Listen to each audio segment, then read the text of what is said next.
சிங்கம்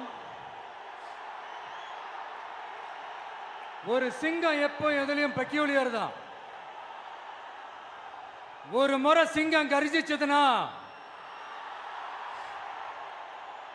அந்த சவுண்ட்ல ஒரு 8 கிலோமீட்டருக்கு சும்மா அதிரும், எல்லா திசைகளும் அதிரும். அப்படிப்பட்ட அந்த சிங்கம் வேட்டைக்கு மட்டும்தான் வெளியில வரும், வேடிக்கை பார்க்கறதுக்கெல்லாம் வெளியில வராது. வேட்டையில கூட உயிரோடு இருக்கிற மிருகங்களை தான் வேட்டையாடும். அதுலயும் பெரும்பாலும் தன்னை விட பெரிய சைஸ் உள்ள மிருகங்களை தான் குறி வச்சு தாக்கும், ஜெயிக்கும். எவ்வளவு பசியில் இருந்தாலும் உயிர் இல்லாததை, கெட்டு போனதை தொட்டு கூட பார்க்காது.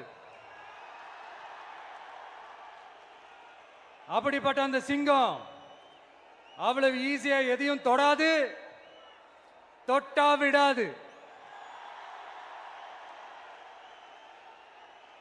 காட்டோட 4 பக்கமும் மார்க்கிங் மை டெரிட்டரின்னு தன்னுடைய பவுண்டரியை தானே வகுக்கும். அப்படிதான் அந்த காட்டையை தன்னோட கண்ட்ரோல்ல வச்சிருக்கும். சிங்கத்துக்கு கூட்டத்தோட இருக்கிறதுக்கும் தெரியும், தனியா இருக்கிறதுக்கும் தெரியும். அப்படியே தனியா வரணும்னு நினைச்சாலும் அஞ்சாம அலட்டிக்காம சும்மா கெத்தா தனியா வந்து அத்தனை பேருக்கும் தண்ணி காட்டும். எப்போ எதிலையும் தன்னோட தனித்தன்மையை இழக்கவே இழக்காது. Yes, a lion is always a lion.